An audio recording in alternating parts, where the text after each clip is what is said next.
thought we would start today with a letter that was sent from Dakota Meyer to all of the family members of the fallen. And it says, Dear Susan, Donnie, Jackie, Jade, and family, September 8th, 2009 is a day that will forever bind us. Though it's only one day on the calendar, it is one that I think about every day of my life, as I am sure you and your loved ones do too. September 15th, President Obama will present me with the Medal of Honor for the actions of the dreadful day. It's with a heavy heart that I will accept the medal on behalf of my fallen brothers. Marines First Lieutenant Michael Johnson, Gunnery Sgt. Edwin Johnson, Gunnery Sgt. Aaron Kenefick, Navy Petty Officer 3rd Class James Layton, and Army Sergeant 1st Class Kenneth Westbrook, and the Afghan soldiers who were all killed. As you can imagine, the events at the White House, Pentagon, and Marine Barracks will be extremely emotional and difficult for me. I hope you can understand that due to the sensitivity, I have asked that only my close family and friends attend. This was not an easy decision to make, but one that I needed to make to be able to keep a positive focus and honor these young men. I am grateful to have the support of you and your families, my family and friends, and the Marine Corps. Thank you for understanding and respecting my wishes. Your family will always be in my thoughts and prayers, as I will always share your loss. Semper Fidelis, Dakota Meyer. So let us begin by remembering not only to pray for the families of Aaron Kenefick that are here with us today and their loss, but a young man also that every single day for the rest of his life, and he's only 23, he will carry the very heavy burden of wearing the Medal of Honor. And if you read any of the interviews of the people that survived the battles that they received this for, it is a heavy burden and honor to carry. So let's start with a prayer from the Reverend Propelia, who I met a year ago at the celebration of Aaron's life, and he had just come back from deployment and has served a couple of deployments.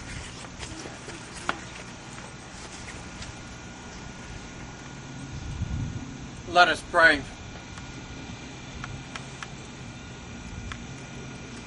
Eternal Father, strong to save, it is this day that we gather to remember the sacrifices and commitments that have been made by many people throughout the years. In a special way, we remember the commitment and sacrifice made by Sergeant Dakota Meyer as he receives the Medal of Honor, and those of his unit for their sacrifice, their commitment, their understanding of being together, being stronger together than by themselves. As we gather together, we are stronger in prayer, we are stronger in God's goodness, we are stronger knowing that we share in the loss not by ourselves. Loving Creator, be ever close to us this day and each day. As we remember, we celebrate the lives of those who have passed before us, and we celebrate their commitment and their promise. Comfort their family and friends who still mourn this day. Comfort us as we gather to remember. Lord, guide us on our way. Help us not to forget the sacrifice they have made and have been a part of. May we remember and celebrate the sacrifice and commitment people make each day in service to our country. Watch over them. Guide all who are in harm's way. Be with us and guide us as we are a sign of your goodness and promise to one another. We ask this as we pray this in your name. Amen. Amen.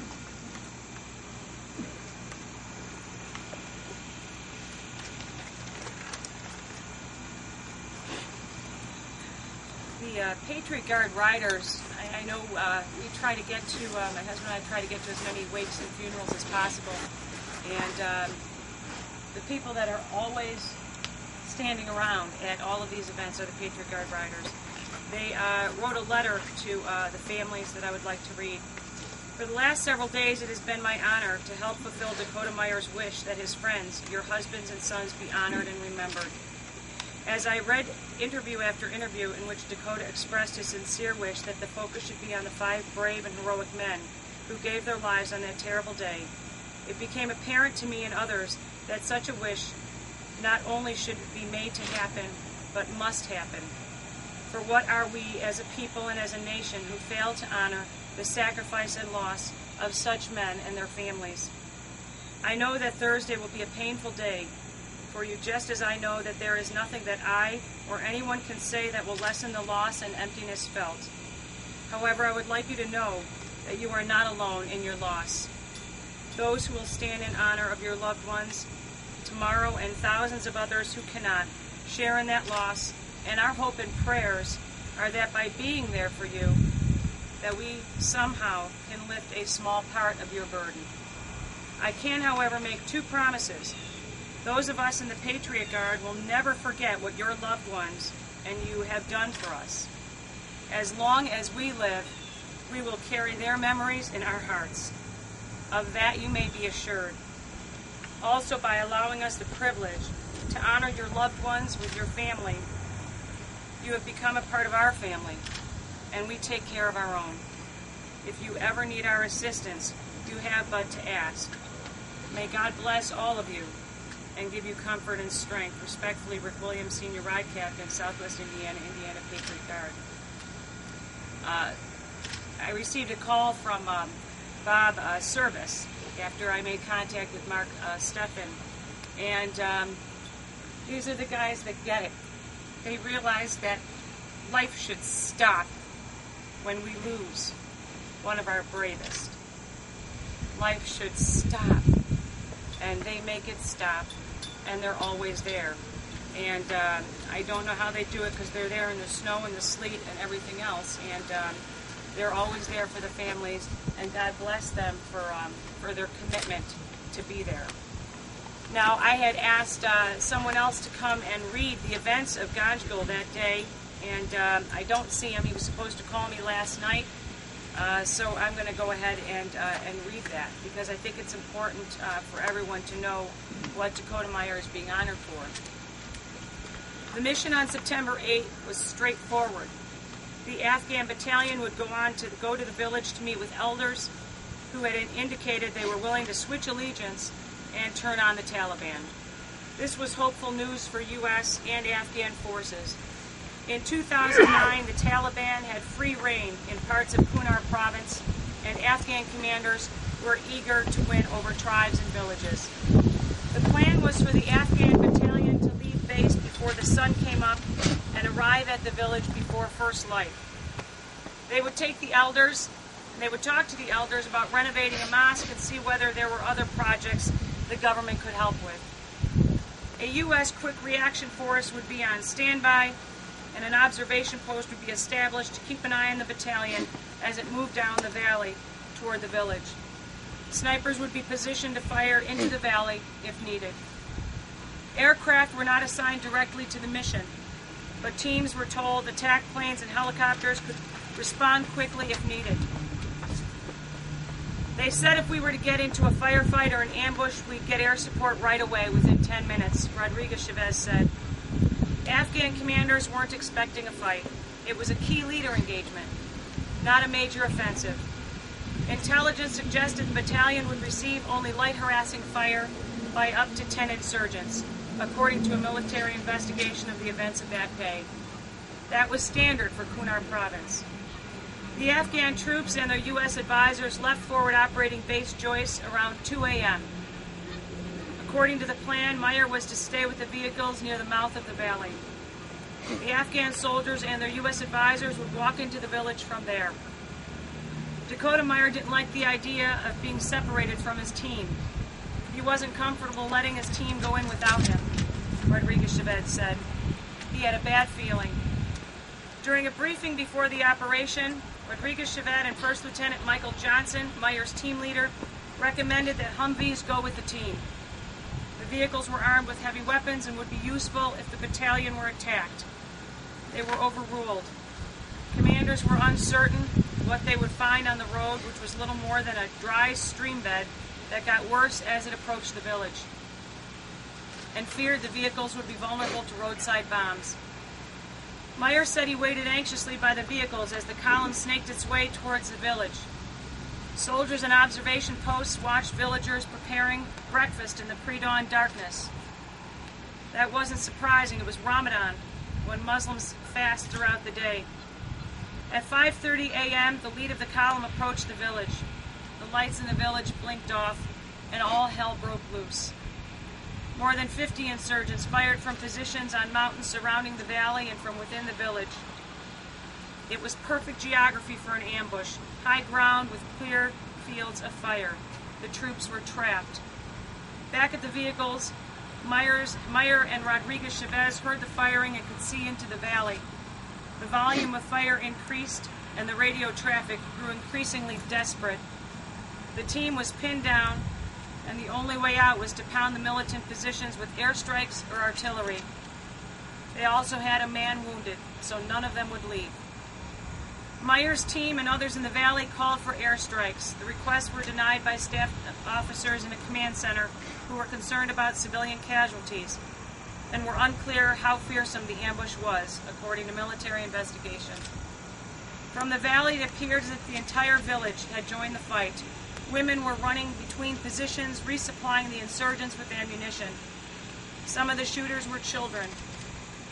Coalition command policy was to use airstrikes sparingly to avoid harming civilians, but troops in trouble were supposed to get the firepower they needed to protect themselves. Quote, "If you don't give me this air support, we're going to die out here," Johnson yelled over the radio, according to the Marine Corps account of the battle. The shooting was surprisingly accurate, not the typical harassment fire. These were hardened fires in protected positions. Some wore helmets and body armor. "We're surrounded," Lieutenant Johnson radioed. "They're moving in on us. We're almost out of ammo." Over the radio, Taliban insurgents called on the Afghan soldiers to surrender. They refused. Meyer and Rodriguez called 4 times to their headquarters, pleading for permission to drive into the valley to help Meyer's team. Permission was denied. Senior advisors worried that vehicles driving into the valley would add to the chaos.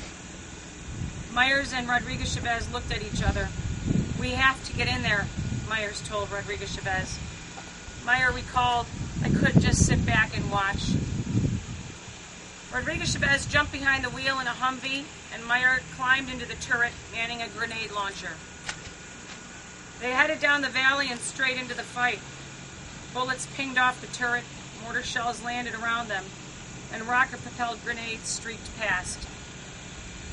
Meyer fired furiously in all directions as the Humvee bounced along the rutted dirt road.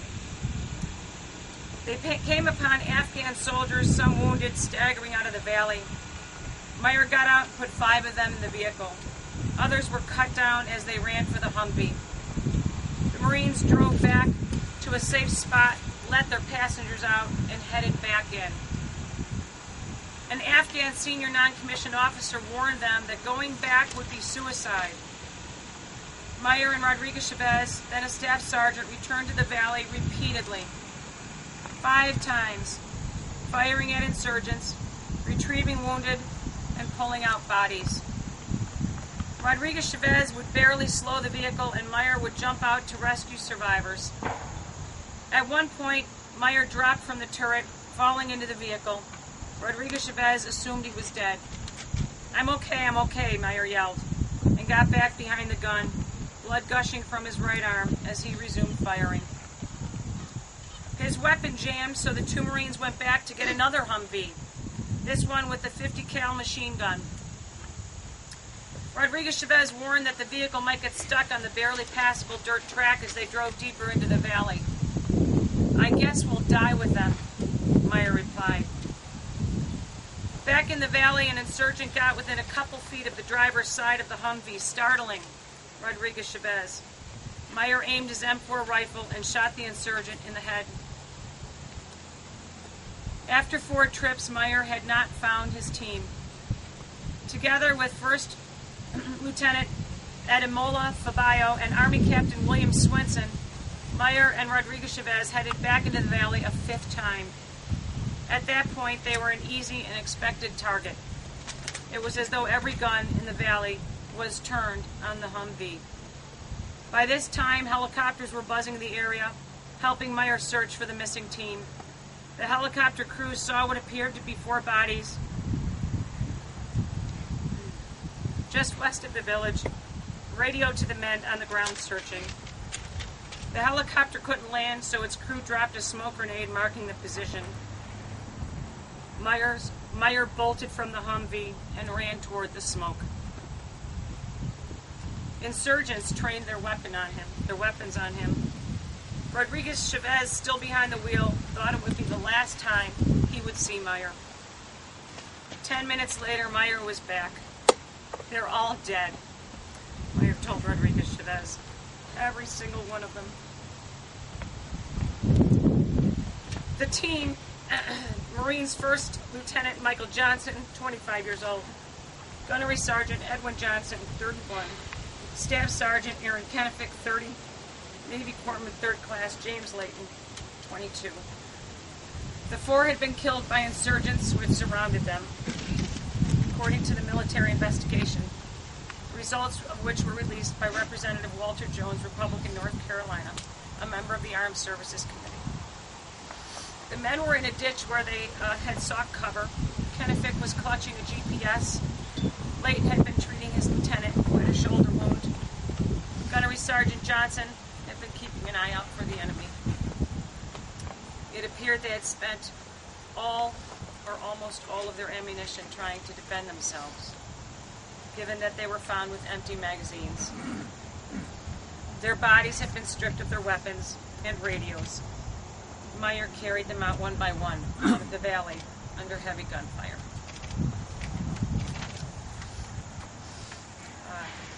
Staff Sergeant, U.S. Marine Corps Joseph Derringer will now read the Medal of Honor citation that is being awarded to Dakota Meyer today.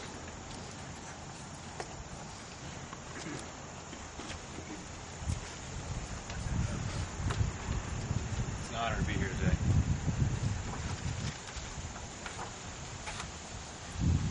The President of the United States, in the name of the Congress, takes pleasure in presenting the Medal of Honor to Corporal Dakota L. Meyer, United States Marine Corps, for service as set forth in the following.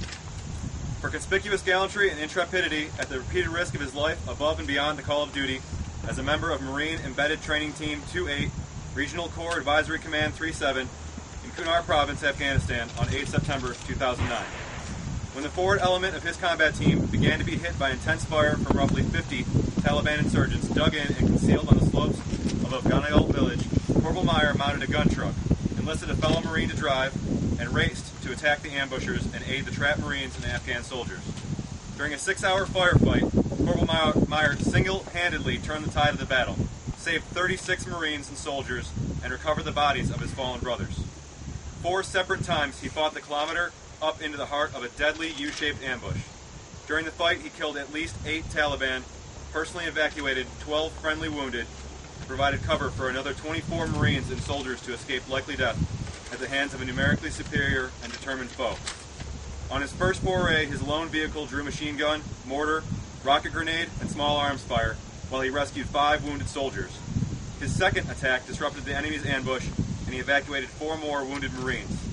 Switching to another gun truck because his was too damaged, they again sped in for a 3rd time, and as a turret gunner, killed several Taliban attackers at point-blank range and suppressed enemy fire so 24 Marines and soldiers could break out. Despite being wounded, he made a 4th attack with 3 others to search for missing team members. Nearly surrounded and under heavy fire, he dismounted the vehicle and searched house to house to recover the bodies of his fallen team members. By his extraordinary heroism, presence of mind amidst chaos and death, and unselfish devotion to his comrades in the face of great danger, Corporal Meyer reflected great credit upon himself and upheld the highest traditions of the Marine Corps and the United States Naval Service. Thank you.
at another ceremony.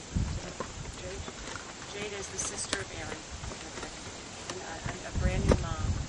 What, about a week, 10 days? About 2 weeks. Thank you all for being here today.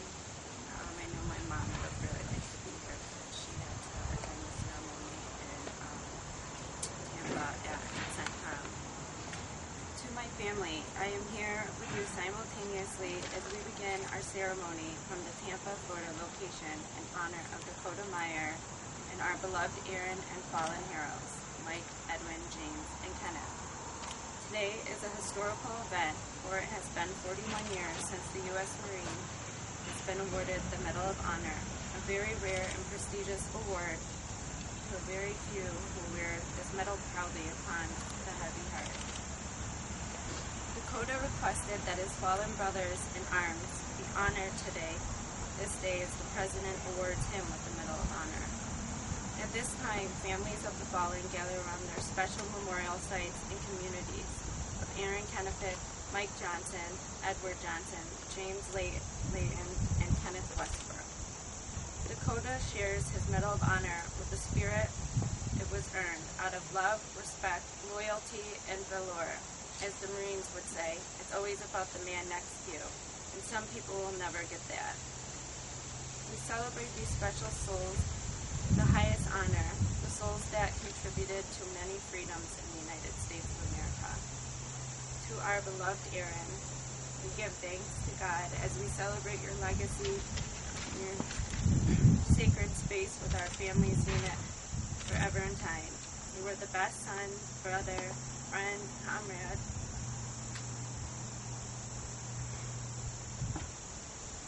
As you gave everything you had for what you believe, while contributing to humanity with your heart and soul. Our family, loved ones miss you so very much. You would be ever so proud of your beautiful nieces and new nephews.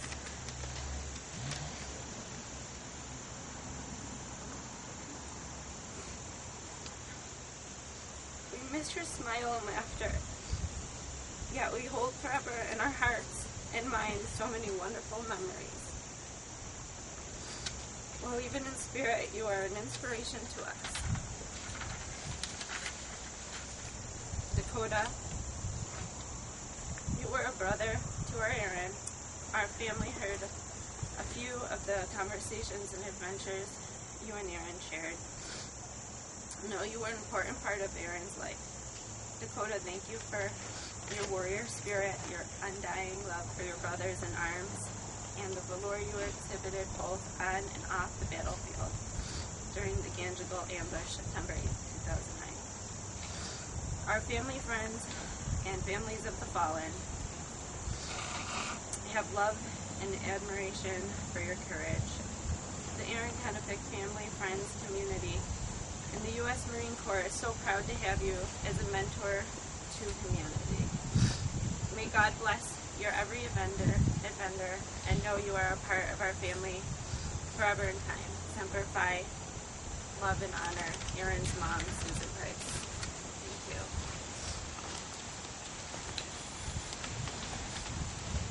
We need something from Aaron to read. Aaron's been a long time. I'm a laid-back guy who tries not to take himself too seriously. I've experienced many things in life, both good and bad, and I have to say it's made me the strong man that I am today. I cherish my friends and my family more than anything in this world, as they have always been there for me through the good times and the bad. I've been all over the world, pick a place and I've probably been there, but my days of traveling are far from over.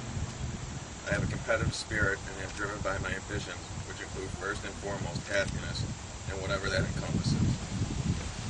I'm not afraid to take chance or risk, no risk, no reward, but I do understand that for every action there is a consequence. That is what Aaron had wrote about himself.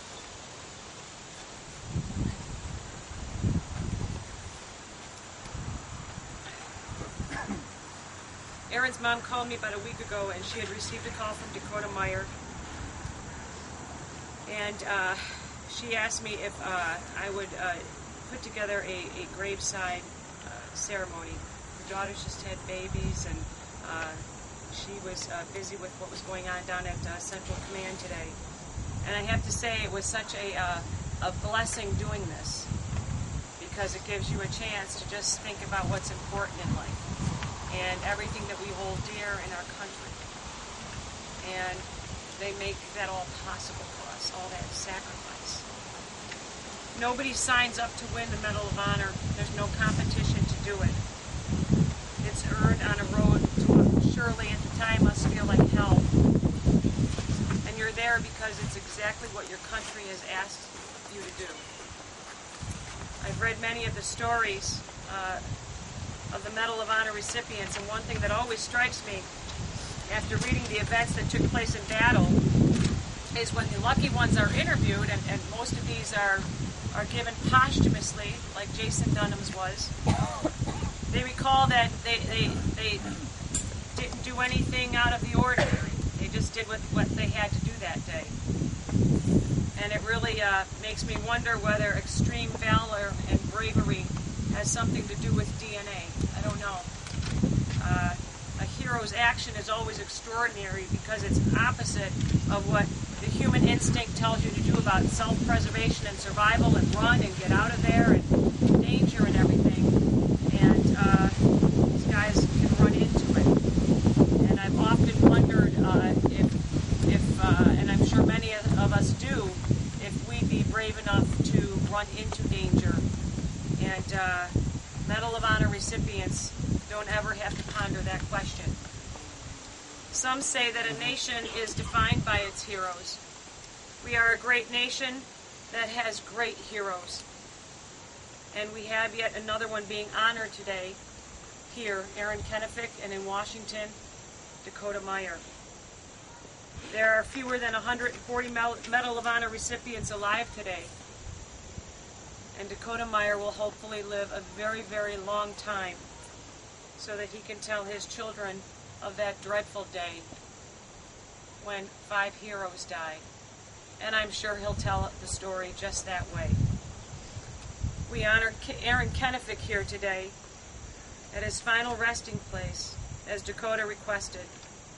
God blessed this country with Aaron for 30 years, and while you and I did everything that we were doing for 13 years, he stood on the wall and got between us and evil.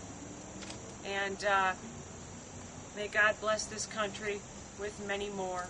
And thank you so much for coming today.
That's all. I just ask that none of us ever forget, ever, ever, ever.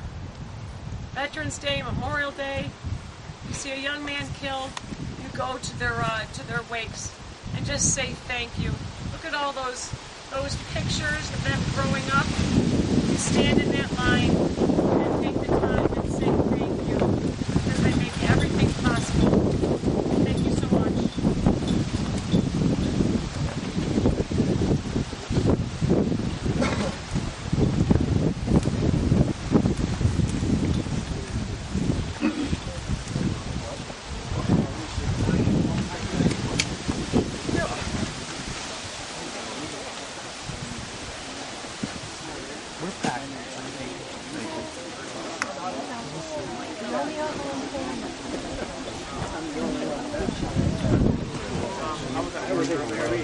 How are you doing? I just got back from